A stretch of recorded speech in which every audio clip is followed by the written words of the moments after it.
7:40 de la mañana, estamos en vivo. Esto es Buenos Días por VPI TV. A esta hora comenzamos con nuestro segmento de entrevistas y lo hacemos justamente con las expectativas que tienen los profesionales de la salud en Venezuela sobre el ajuste salarial que tanto han pedido y sobre todo qué pueden hacer con los aguinaldos que le han ido cancelando de manera progresiva en nuestro país. Hoy está con nosotros Denis Guedes. Él es dirigente sindical del Hospital Clínico Universitario de Caracas para conocer las condiciones de trabajo actuales que tiene el gremio de la salud.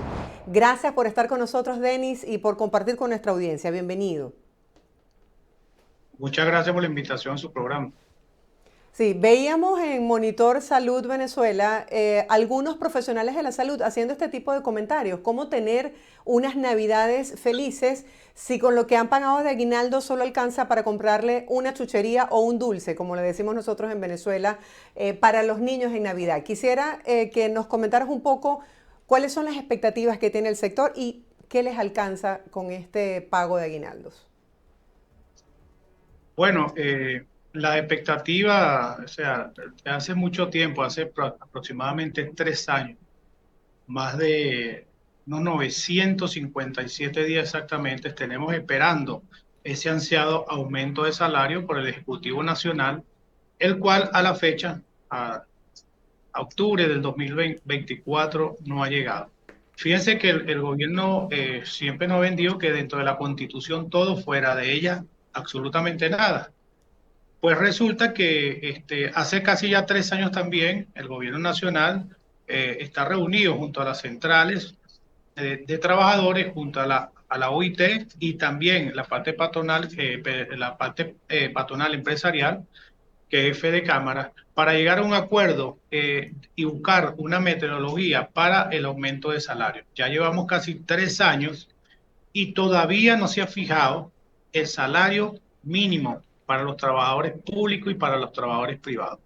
El gobierno, por supuesto, ha creado a través del tiempo las expectativas. Fíjense que este año teníamos mucha expectativa por el 1 de mayo, no hubo tal aumento salarial para los trabajadores. Luego, pensando que venían también las elecciones presidenciales el 28 de julio, pensamos que el gobierno nacional podría haber dado un aumento salarial. Eso tampoco ocurrió y ahora resulta que ya estamos prácticamente pisando noviembre, ya se canceló el primer mes de aguinaldo y sin embargo todavía el Ejecutivo Nacional no se ha dedicado a dar el ansioso aumento de salario.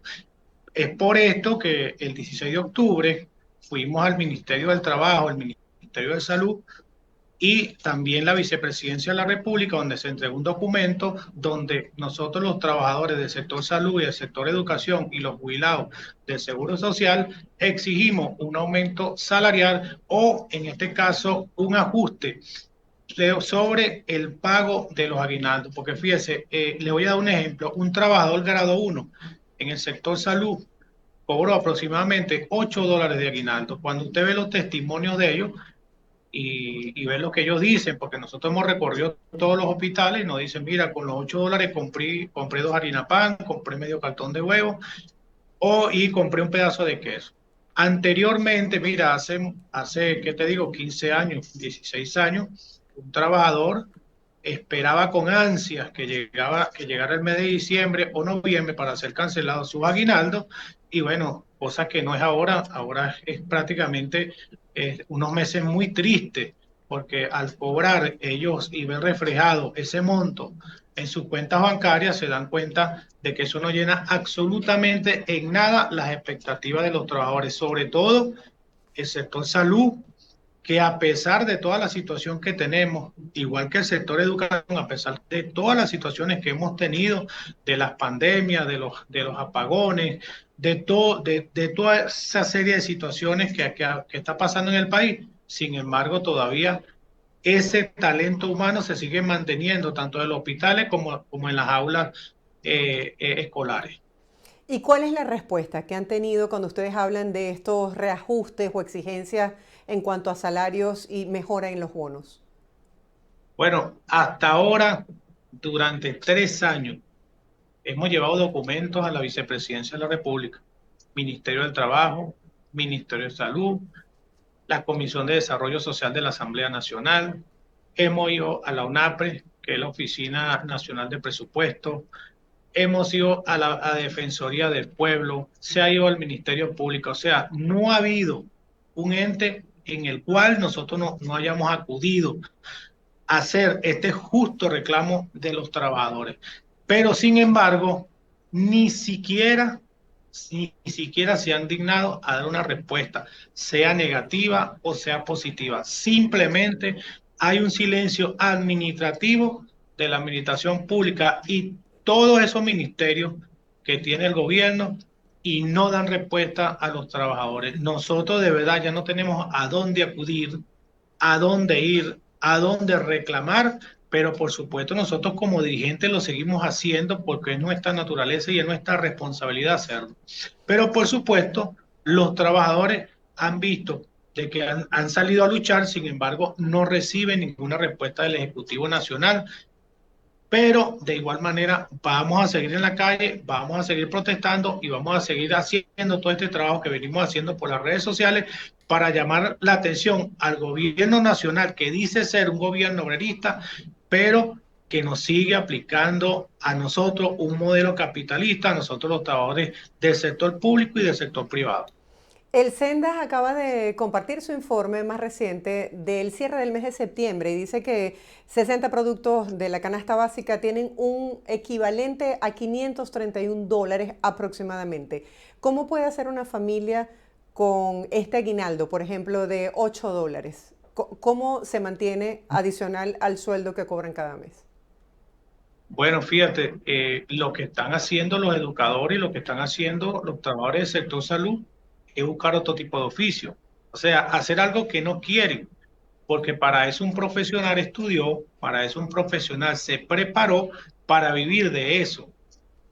Pero lamentablemente con los salarios que tenemos congelados desde hace 3 años, donde un trabajador perdió el poder adquisitivo, perdió las prestaciones sociales, perdió el fideicomiso, perdieron los aguinaldos, se perdió el bono vacacional y todos esos beneficios que tenemos nosotros en las contrataciones colectivas se han perdido porque la base del cálculo de todos esos beneficios son 130 bolívares.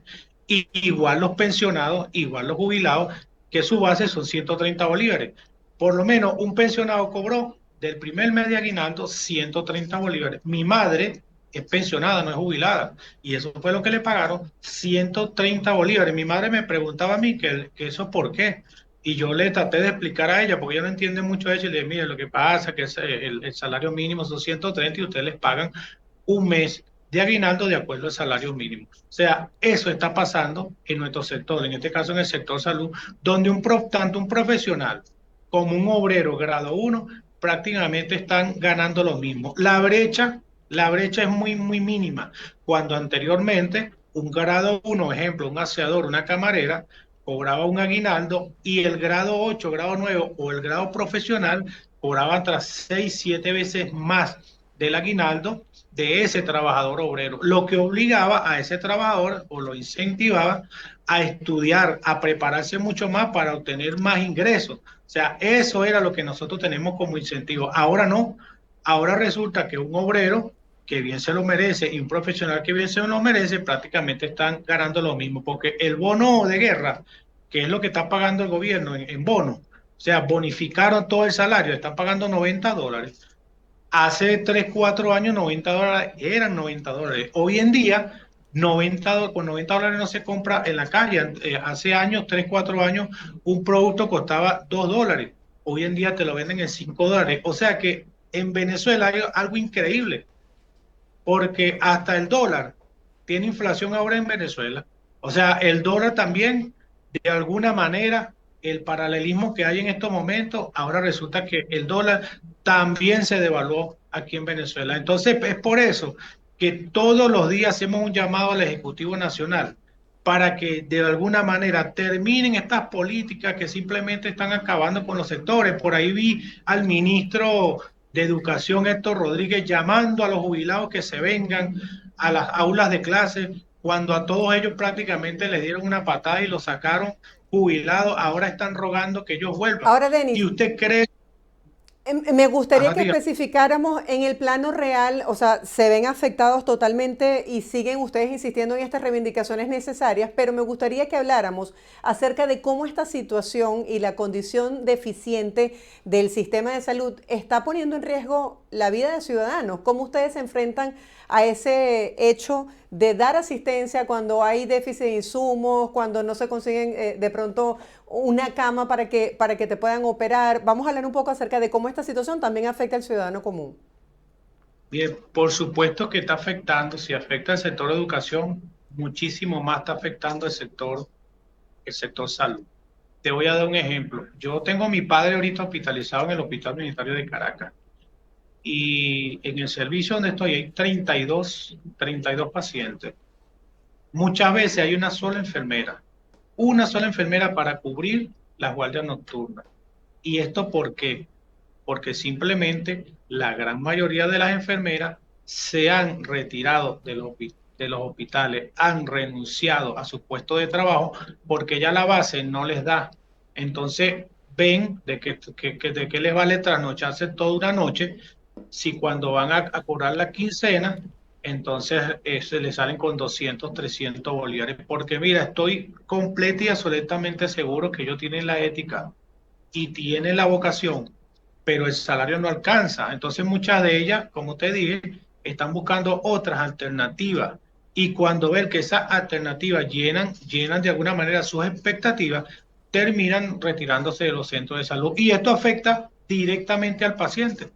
El paciente por el personal, por lo menos de limpieza, no es atendido como es porque tenemos muy poco personal. El personal de vigilancia, los médicos y las enfermeras y todo ese equipo multidisciplinario que están en los hospitales se están viendo afectados. Hay una falta grande y grave de trabajadores en los diferentes centros de salud. ¿Y esto viene por qué? ¿Por qué se va la gente? Simplemente porque no tiene un salario que le alcance para cubrir esta canasta básica que tú me acabas de decir, que está en 500, creo que 31. $542. Es la canasta alimentaria, pero la canasta básica oscila entre $1,200. Y si un trabajador, vamos a colocarle los $90 del bono de guerra, los $40 del bono de Cestati que cancelan, son 130, o sea, no le da por ningún lado, no le da la base a los trabajadores. Entonces, es por esto que vamos a seguir protestando, porque no tenemos otro mecanismo sino protestar y llamar la atención al Ejecutivo Nacional.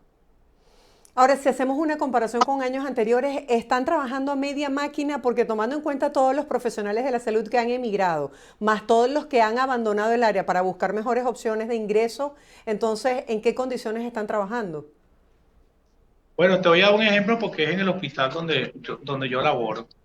Allí anteriormente teníamos en la nómina casi 10.000 trabajadores activos.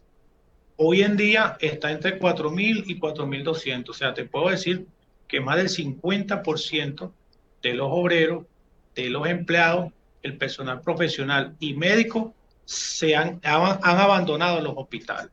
O sea, estamos hablando de más de un 50%. Y así también está el sector educación. Entonces, tú ves por lo menos las guardias de los fines de semana que merma mucho personal, porque tampoco hay incentivo en cuanto a una guardia dominical. Anteriormente un trabajador cobraba una guardia dominical y mira, era muy difícil que un trabajador faltara una guardia dominical. Claro, no estoy dando esto como excusa, pero es la realidad de lo que está pasando. Entonces, cuando un trabajador va y le van a dar 120 bolívares por un domingo, por lo menos que vive fuera de Caracas, se le hace mejor quedarse en su casa que venir al centro a trabajar. ¿Por qué? Porque no le da la base. Entonces gastaría entre 5 a $8 de pasaje, porque los domingos el pasaje es mucho más caro, y entonces le resulta mejor quedarse en su casa y que le pasen la falta. Pero estas son cosas que están ocurriendo porque no se han hecho políticas reales. Fíjate, el gobierno alega de que no tiene dinero para dar aumento salarial, pero acabamos de ver que el CENIAC publicó la cantidad en recaudo que ha hecho en este año, hasta el mes número 9, el mes de septiembre. 38.000 millardos, algo así como 9.000 millones de dólares. Si sacamos lo que está vendiendo en gasolina, lo que se está vendiendo en petróleo, lo que se está vendiendo en oro o se está vendiendo en hierro, ¿verdad? Lo que acaba de hablar, el impuesto sobre la renta y el IVA, o sea, todos esos beneficios que deberían de ser invertidos en el sector social, No vemos que ese dinero llega allí. Ah, pero usted ve entonces todas las plazas alumbradas, usted ve los bulevares alumbrados, luces por todos lados, diciendo al gobierno que ya comenzó la Navidad, pero ¿qué Navidad va a comenzar, compañero? Nicolás Maduro, ¿qué Navidad vamos a tener? Si los trabajadores están cobrando más en un bono de guerra que lo que cobran en salario. O sea, pónganse la mano en el corazón de verdad y entiendan de una vez por todas que ya está bueno de sacrificar a nosotros los trabajadores, porque el gobierno también habla de que tenemos un crecimiento del 10% en la economía. ¿Y dónde se refleja esto? En los bolsillos de los trabajadores no será, porque los trabajadores están prácticamente en una extrema pobreza. Fíjate, para medir los estándares internacionales, para que un trabajador sea pobre, una familia sea pobre, debe de cobrar unos 2.15 dólares diarios. Nosotros estamos cobrando 3.3 dólares mensuales. Si se divide eso en 30, es como 0,78 centavos de dólar que estamos cobrando cada trabajador. O sea, estamos en el subsuelo, en la extrema pobreza. Y todavía entonces esta gente, que es el gobierno nacional, entonces sigue haciendo lo mismo y obtiene los mismos resultados, que es, de alguna manera, un salario que no llena las expectativas de nosotros los trabajadores públicos. Con respecto a esos casos más graves, esos testimonios que tú nos pudieses dar de lo que ocurre en los hospitales, esas realidades a las que se enfrenta cada día el ciudadano común en Venezuela. ¿Qué pasa cuando alguien llega a una emergencia y no cuenta con los recursos, por ejemplo, para los insumos, los exámenes de laboratorio o sencillamente para hacerse los exámenes en un sitio de salud privado? ¿Qué hace? ¿Qué pasa con su Bueno, vida? de verdad que es muy difícil. Voy a dar testimonios reales. Trabajadores, por lo menos que tienen un familiar con cáncer o el mismo trabajador con cáncer y necesita este, hacerse radioterapia, pues, porque tiene cáncer de mama. Mira, esta es una odisea. El único procesador para cáncer de mama que está funcionando es en el Domingo Lucianes del Llanito. Los listados allí, los listados allí van y se anotan, no tienen problema y se anotan, pero tiene casi 3.000 personas por delante. Si yo me anotara, o sea, nosotros preguntamos pues a los trabajadores, y si yo me anoto ahorita en octubre, cuándo me vienen atendiendo? En octubre del año que viene. Y cuando a una persona le diagnostican cáncer, necesita la radioterapia lo más rápido posible. Imagínate, tú esperas un año. O sea, ese daño que se le va a hacer a ese paciente es un daño irreparable y tenemos un solo procesador. Por eso es que hablo de que el gobierno anda invirtiendo en otras cosas en las calles y no invierte en la salud. Un solo procesador. El otro procesador lo teníamos en el Hospital Universitario de Caracas y desde el 2014 no funciona. O sea, ¿cuántos pacientes se veían en la radioterapia del hospital? ¿Y usted sabe cuánto cuesta eso en una clínica privada? Unas secciones de radioterapia. Estamos hablando de 3.000, 4.000, 7.000, 8.000 dólares. O ejemplo, como le pasó al padre de una compañera que se iba a hacer un cateterismo. Lo atendieron en la unidad, muy bien, le diagnosticaron lo que tenía, le hicieron los estudios y le dan, toma, ve a comprar el equipo para hacerle cateterismo. Tu padre tiene un mes para hacer este cateterismo, si no, puede fallecer tu padre. ¿Cuánto vale un equipo para hacer un cateterismo? Entre 2.500 a 3.500 dólares. Entonces, ¿cómo hace ese trabajador para poder costear esos gastos si ni siquiera le alcanza para comer? Y vamos a más. Cuando un paciente llega a una emergencia de un hospital, lo primero que hacen es mandarle a hacer un laboratorio. No hay reactivo en los laboratorios. Casi el 60% de los laboratorios de Venezuela no están funcionando. Los laboratorios públicos. Ah, pero si te sale a hacer una tomografía, solamente el 10% de los centros de salud a nivel nacional tienen capacidad para hacer una tomografía. Ejemplo, el clínico universitario tiene un tomógrafo, pero está colapsado porque todos los hospitales aquí a nivel de Caracas, todos se dirigen allá al hospital clínico. ¿Por qué? Porque no hay tomógrafo en ningún hospital. Y si esa tomografía se la tiene que hacer con contraste, bueno, vaya usted a saber, 60, 70 dólares cada contraste. Y bueno, también viene el tema de rayos X, porque también es lo primero que le mandan a hacer al paciente, rayos X. Y entonces solamente entre el 20 y el 30% a nivel nacional funcionan los rayos X. Entonces es una odisea, porque si ese paciente llegase a operarse, es peor todavía, porque le dan la lista del terror, donde prácticamente tienen que comprar todo y gastar entre 500 a 1.500 dólares para poder operarse ese paciente. Entonces lo que no entendemos es si el gobierno está recaudando tanto dinero en impuestos y entonces por qué los trabajadores, o sea, los trabajadores y el pueblo en general tienen que pasar todo esto odisea porque se supone que la salud es gratuita y lo dice en la Constitución, pero cosa que en la práctica no está pasando, porque cuando usted llega a un hospital, entonces le dan la cama, le ponen el médico, la enfermera, pero usted tiene que comprar prácticamente el 80% de lo que va a solicitar para ese paciente. Denis, gracias por exponernos cuál es la situación que están viviendo tanto los profesionales de la salud como los pacientes en Venezuela. Buen día para ti y gracias por estar con nuestra audiencia. Gracias a ustedes por su invitación. Estábamos conversando el día de hoy con Denis Guedes, él es dirigente sindical del Hospital Clínico Metropolitano de la ciudad de Caracas, exponiendo un poco cuáles son las dificultades, los desafíos y sobre todo la situación actual crítica en la que se encuentra el sector. Hacemos una breve pausa comercial, quédese con nosotros. Al regreso mucho más de Buenos Días por VPI TV.